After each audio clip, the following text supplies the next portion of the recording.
நல்லதொருவினை செய்து அதை நலம் கட பொழுதில் எறிவதுண்டோ சொல்லடி சிவசக்தி என்னை சுடர்மிக அறிவுடன் படைத்து விட்டாய் என்று பாடிய பாரதியையும் அவன் பாடிய பராசக்தியின் மனைவி இங்கே கூடியிருக்கக்கூடிய நடுவர் உள்ளிட்ட அவைக்கு சிறந்த ஆழ்ந்த வணக்கத்தினை தெரிவித்துக் கொள்கிறேன்.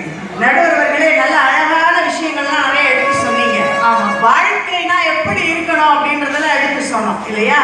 வாழ்க்கை என்பது எப்படி இருக்க வேண்டும் என்பதற்கு அறிஞர் பெருமக்கள் சொல்லி இருக்கக்கூடிய அத்தனை விஷயங்களையும் 60களில் ஆரம்பித்து இந்த விளையாடிட்டு இருக்கக்கூடிய நண்டு சிங்கெல்லாம் பார்த்து பயம் சொன்னீங்க.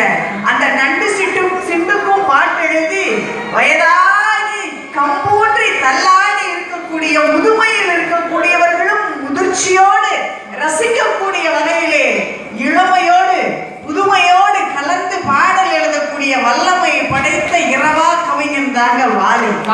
இல்லைன்னு சொல்ல முடியுமா? நம்ம அண்ணன் வந்த உடனே முதல்ல ஒரு பாட்டு பாடினார் பாருங்க, நல்லா குட்டோல் தப்பிமா. அதெல்லாம் வாலியினுடைய தத்துவ பாடல்கள் ஐயா. நல்லா குட்டோல் தப்பிமா மட்டும் இல்ல, ஓ மரியா ஓ மரியா பாடினாலும் கூட எல்லாரையும் வாழ்க்கையில் ஓ போடுற அளவுக்கு சக்சஸ்ஃபுல்லா போடுனா வாலி பாட்டு வேணும். அன்பே சிவம், உள்ளத்திற்குள் இருக்கிறது இறைவன், உள்ளமே கடவுள் அப்படின்னு சொன்னாலும் பல நூல்களை படித்து நீ அறிந்து கொண்ட கல்விதான் உனக்கு வாழ்க்கையில் செல்வம் அப்படின்னு சொன்ன விஷயமாக இருந்தாலும் கரைமேல் மிதக்க வைத்தான் என்று மீனவர்களுடைய வாழ்க்கையை பதிவு செய்த விஷயமாக இருந்தாலும் கிருஷ்ண விஜயம், நினைவு நாடகங்கள் என்று சான்றோர்களுடைய வாழ்க்கையை பதிவு செய்த விஷயமாக இருந்தாலும் கூட அவர் இன்றைய இளைஞர்களுக்கு நிறைய நல்ல விஷயத்தை பதிவு பண்ணிட்டு போயிருக்கிறார். அதனாலதான் அவர் வாலிப கவிஞர் வாலி அப்படின்னு சொல்லப்பட்டிருக்கிறார். இளமை பருவத்துலதான் வாழ்க்கையில நிறைய போராட வேண்டிய விஷயம் இருக்கு.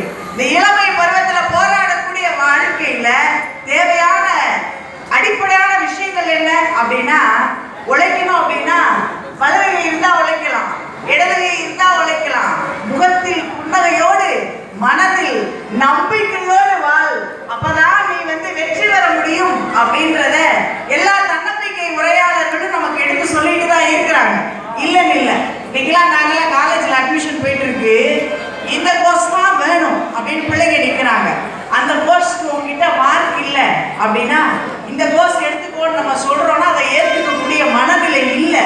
அப்போ இது தோல்வி என்பதை ஏற்றுக்கொள்ளக்கூடிய மனநிலை இல்லாத காரணத்தினாலதான் ரிசல்ட் வர்றதுக்கு முன்னாலேயே பயந்து போய் தற்கொலை பண்ணிக்கக்கூடிய பிள்ளைகள்லாம் இன்னைக்கு இருக்காங்களே. அப்படியெல்லாம் இருக்கக்கூடாது. வாழ்க்கை என்பது இன்பம் துன்பம் இரண்டும் கலந்தது. வெற்றி தோல்வி இரண்டையும் சமமாக பாவிக்கக்கூடிய மனநிலையை நீ வச்சுக்கணும் அப்படின்னு அழகா எங்களோட வாழை எடுத்து சொல்லி இருக்கிறாருங்க. வெற்றியும் வரலாற்றில் இடம்பெறும், தோல்வியும் வரலாற்றில் இடம்பெறும், முயலாமை மட்டும்தான் வரலாற்றில் இடம்பெறாது அப்படின்னு அழகா ஒரு பாட்டை சொல்லியிருக்கிறாரு பாருங்க. எனக்கு தெரிந்த வகையில பாட்டை படிக்கிறேன். கிழக்கினில் தினம் தோன்றும் கதிரானது, கிழக்கினில் தினம் தோன்றும் கதிரானது, உதிப்பதும் பின்பு மறைவதும் இயல்பானது, கடலில் தினம் தோன்றும் மலையானது, எழுவதும் பின்பு விழுவதும் மரபானது, நிலவினை நம்பி இரவுகள் இல்லை, விளக்குகள் காட்டும் வெளிச்சத்தின் எல்லை, ஒரு வாசல் மூடி மறுவாசல் வைப்பார் இறைவன், நலம் வாழ எந்நாளும் என் வாழ்த்துக்கள், தமிழ் கூறும் பல்லாண்டு என் வார்த்தைகள்.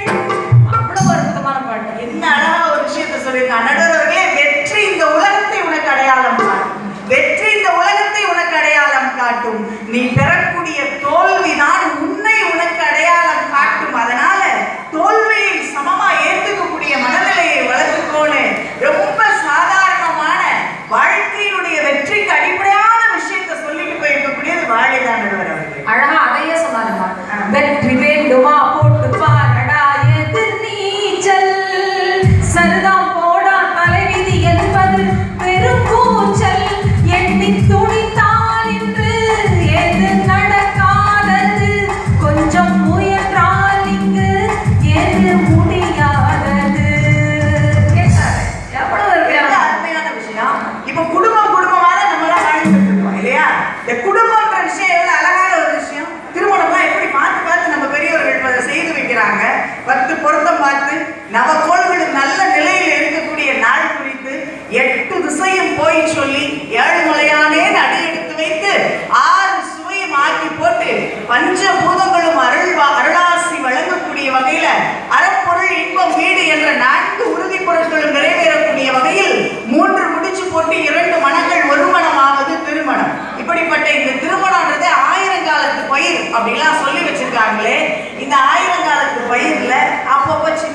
கலை வரலாம், சண்டைகள் வரலாம் இல்லையா?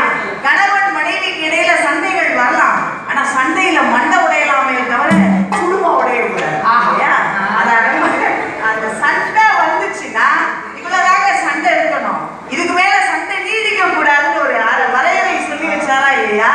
சின்ன சின்ன ஊழல்களும் சின்ன சின்ன மோதல்களும் மின்னல் போல வந்து வந்து போக, மோதல் வந்து ஊழல் வந்து முட்டி கொண்ட போதும் இங்கு காதல் மட்டும் காயமின்றி வாழும் சொல்லியிருக்கிறார்.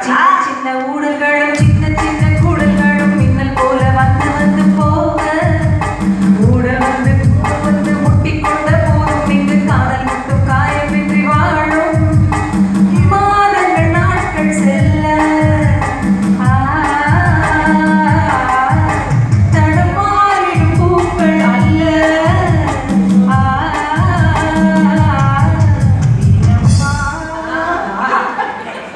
தேவி அக்கா ஒரு பாடகியாக மாறிய தருணம்.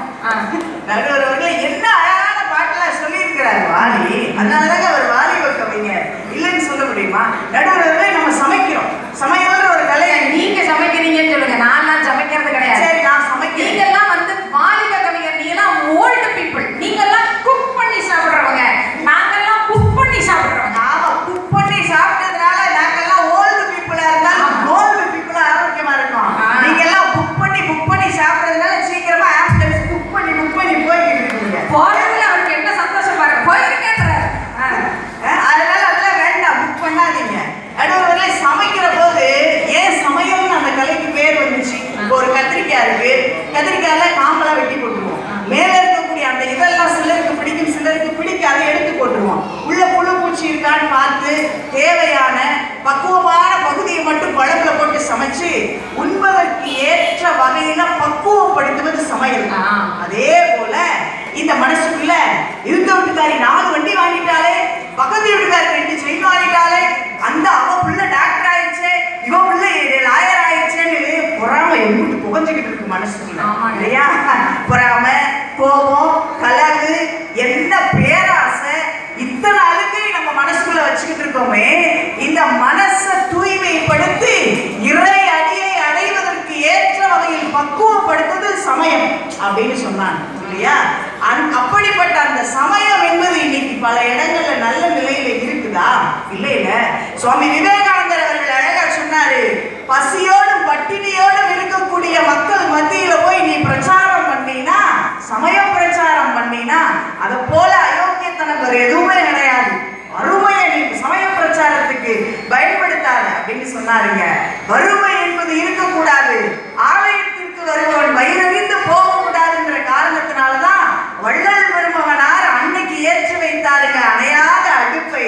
தர்மம் உலகத்துல இருக்கிற வரை இந்த அடுப்பு எரியும், இந்த அடுப்பு எரியும் வரை தர்மம் இருக்கும் அப்படின்னு சொல்லிட்டு போயிருக்காங்களே. அப்படிப்பட்ட சமயம் என்பது எல்லா சமயமும் நல்லதான் சொல்லி தரும். சமயக்குரிய